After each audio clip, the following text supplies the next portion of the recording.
Hey guys, open box video. Terry Fox Air Power sent me this little beauty here. So we'll just do a quickie open up and see what we've got.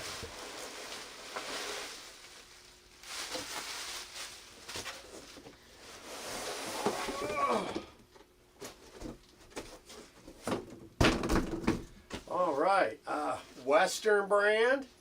So we know this is going to be some type of a short setup. See what we got. This is a beautiful tactical short bag, by the way. Looks like it's a backpack. Carry over your shoulder.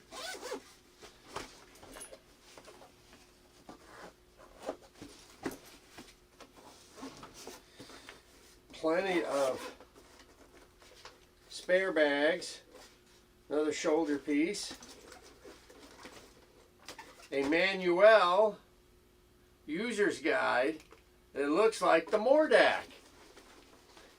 And it is the Mordax. The Western semi-auto 30 cal pistol with the beautiful shoulder piece here for you guys like this that want to do close quarter shorty shooting. All right, dude, we have got a video to make. Thank you, Terry Fox Air Power. Any questions about this? Make sure you contact Terry because I just got it in. Excellent, gentlemen. Keep watching. So when you're loading your pellets or your bullets in, okay, so it's going to go with this gear. That's going to be the base always. So that way you know it's like, well, am I going this way? Now you go like that. And you push them through. And after a while it gets a little rough on the thumbs. It's a 12-shot magazine. You can see you've got your two magnets that will hold the cover on. I think this, whoop, there goes the cover. We'll get that here in a second. And I believe this is like a titanium magazine, I believe. All right, so we got 12. And then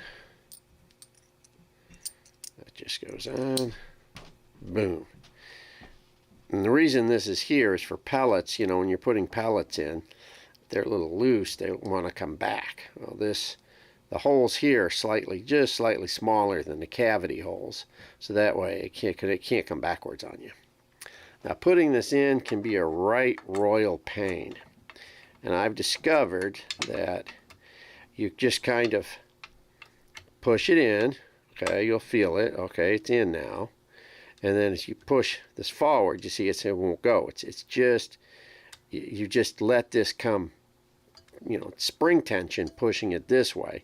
So the spring wants to push back that way. So you just, you know, it's like you're pushing it in. It won't go. You just let it come back this way towards you just a fraction. See? And it slides in. Super simple. I was grinding. It's like, what is going on here? Then it's like, I knew there was a technique to this. So you push it in, pull that forwards, and then just let it just come up towards you a fraction, and it'll slide in and lock down. So that is your magazine. Super simple to deal with. Now what I'm showing you is the two adjustment dials. I was wrong in what I thought. Okay, this is your power flow dial. This is what the amount of air that's going to go behind each bullet in the cylinders in the magazine. And then this over here, you see on your lower, where your fill nipple is in your gauge, this hole right here, I marked it with a Sharpie. That is your adjustment hole for your regulator. See? And your Allen wrench can go in there. So as always, counterclockwise increases the amount going into the plenum. And this is your plenum.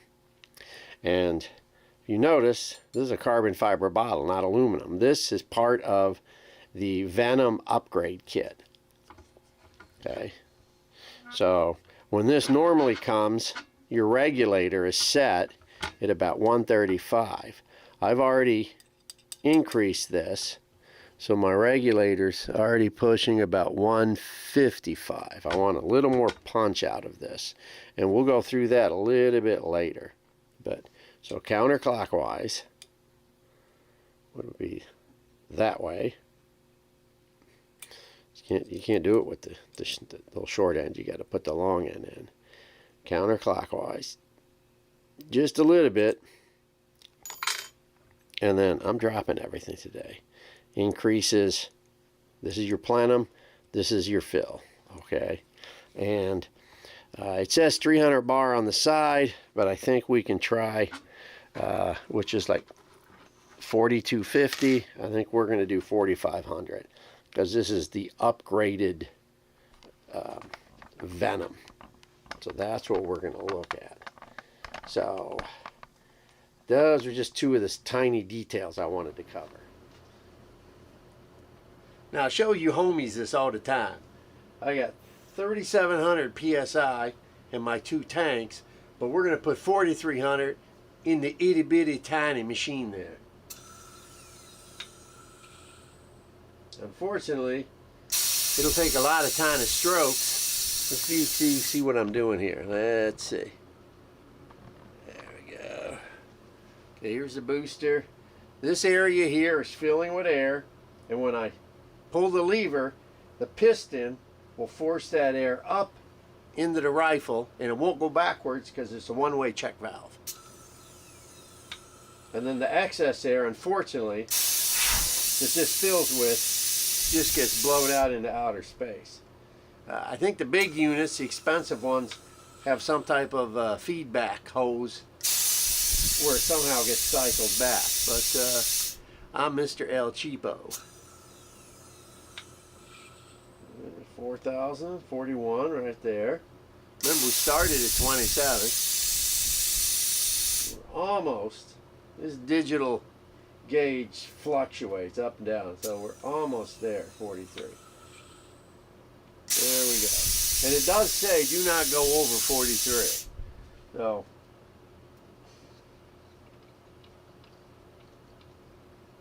all right, so I close the valve here and then open the bleeder, and you're good to go. Now normally I don't open the bleeder, I just close the valve and leave it, because I'm going to be shooting over and over and over. There's no sense in bleeding it. But since this is all little, kind of do it, you know, just as normal, like you'd set it up to go hunting with. So now let's go shooting. Alrighty, so now we've got the next bullet in here. Turn that on. And as you can see, this isn't really designed for the way I've got it set up, but for just continuous testing in the basement, it's fine. 12 shots, so that's what we're going to do on the run, is 12 shots. So I'm going to take it from safe to semi, okay, and we'll continue.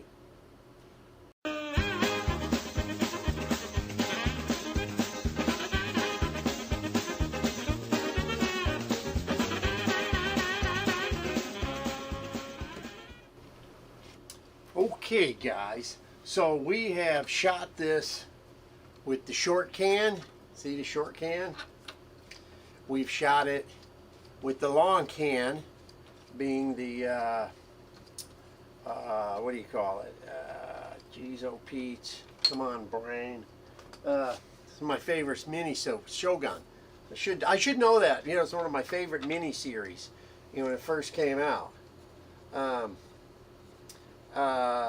Accuracy wise, it's, well, come on, get on there.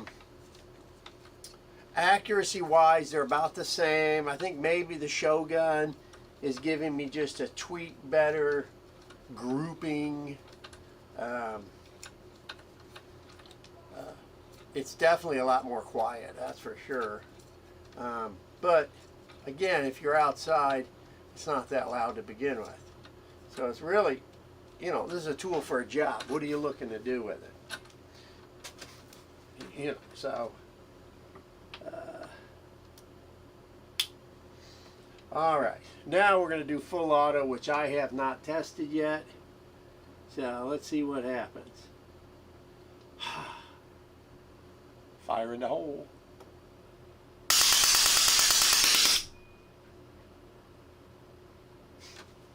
Actually, because of the lower recoil on it, that's a nice little tidy group. Let's go check that out.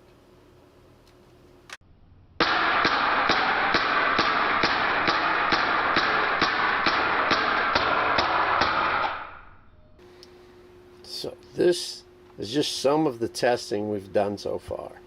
So a lot of guys argue about bore diameter on these 30 cals. So we did a 301, the short can, a 302 with the short can, 302 with the Shogun, 70 grain, a 302 again diameter with the Shogun.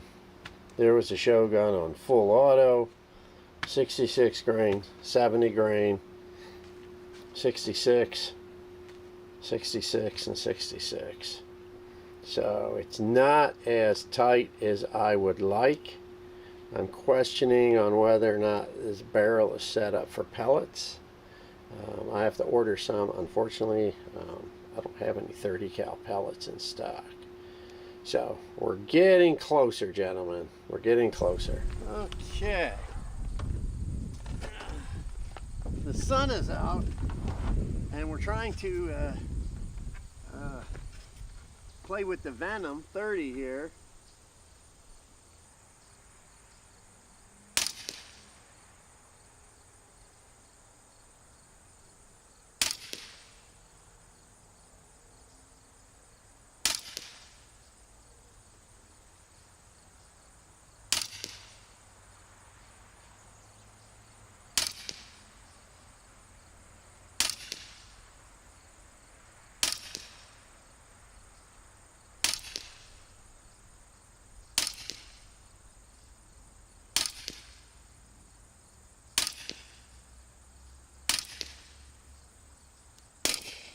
That's it, 12 shots.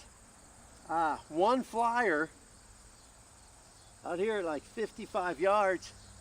It's not a bad group. Not a bad group at all. Especially considering the sun is blinding me at the moment.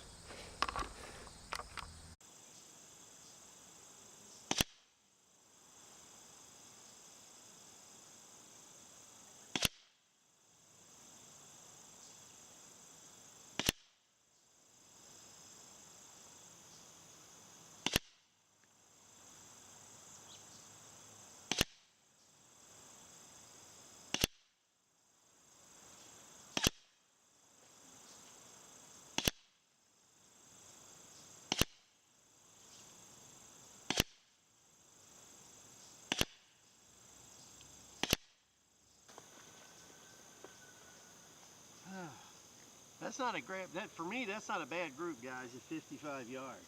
That's not a bad group at all. Got a weirdo flyer, don't know where that came from, but you saw that. Could be a little bit tighter. I'm wiggling all over the place, but this, as far as I'm concerned, this is one balls accurate, you know, Venom pistol, rifle kit pistol thing. So whatever, it's awesome.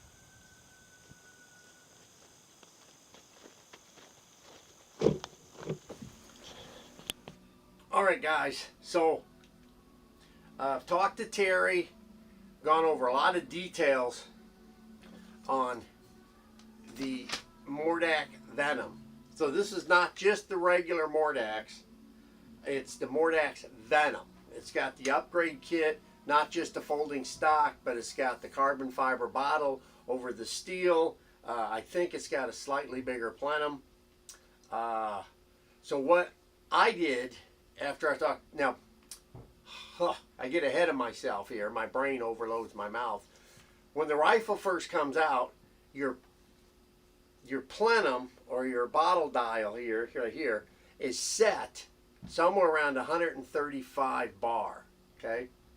I did my first testing like that, filling the bottle to 43, did it as it came in. The only thing I did is I made sure I adjusted the power knob here to full, which is just about 3 full turns. So with the 66 grain and the 70 grain, very slow, very slow. I was like 575 and 6, you know, like 5. Excuse me, it's 575 and 585. About 10 feet a second difference between the 66 and the 70. So what I did is I also bought a tin of 44 grain JBS pellets because I need something to compare to. So we've got the 44 pellet, the 66 bullet, 70 bullet. I also did a 55 bullet, but the speed, like I said, about 10 feet a second increase. So then after talking to Terry and figuring out that the regulator dial, it's a screw hole this time. Instead of being a knob, there's a screw hole here, which I showed you in the video previous.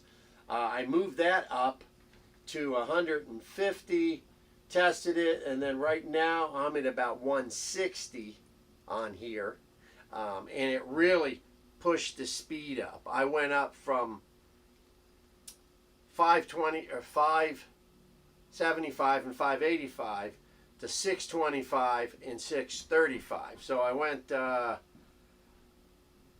50, 25, 45, carry the 1.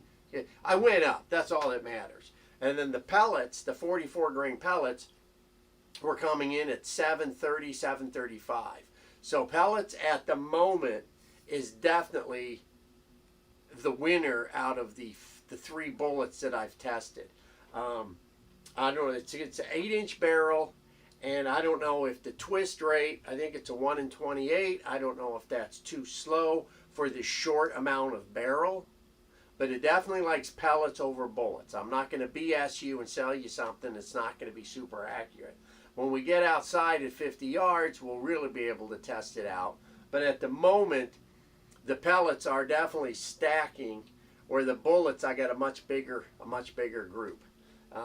I only had 1 jam, and that was very simple to get rid of. I just put a little rod down the barrel, tapped it, and then popped the magazine out. It was actually the last bullet. So, you know, things can happen, so just be aware of that.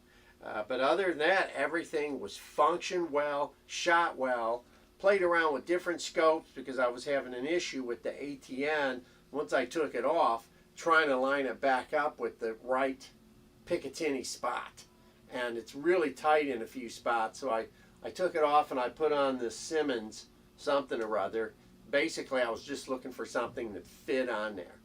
I shot it without any suppressor, with the short suppressor and the Shogun suppressor, and all 3 did good. The only issue I had is when you get that bent up bullet, you know, because the nose got, like I said, it jammed, it was banging on the inside of this tube. So once I fixed that, everything was good. Again, that's nothing wrong with any of the stuff.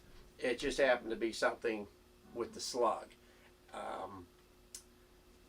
So this, again, like I said, this is the Venom upgrade kit, and it says Venom right there on there. It says Venom Booster. So it's got more on it than the standard factory stock Mordax. And you know, the upgrade is not just a folding stock. Terry also has a longer upgrade kit where it's got a longer, like a 14 or 20-inch barrel. He's going to be testing that out.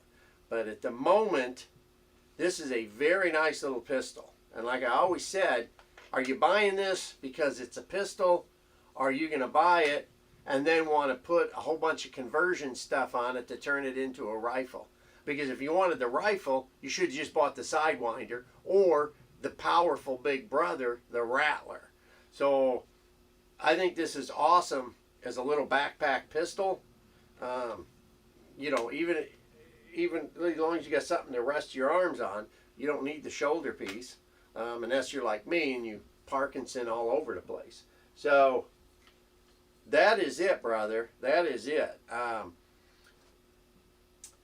With that, I will tell you any questions about all the different Venom booster kit availability, Mordax upgrade pistol combo, erector set setup, contact Terry Fox at Fox Air Power. He'll have all the answers for you. He also sells all the bullets, pellets, and every other projectile that fits in here. So with that being said, thanks for watching. I hope this was educational and you got good information out of it. It's all right. See you guys in the next one.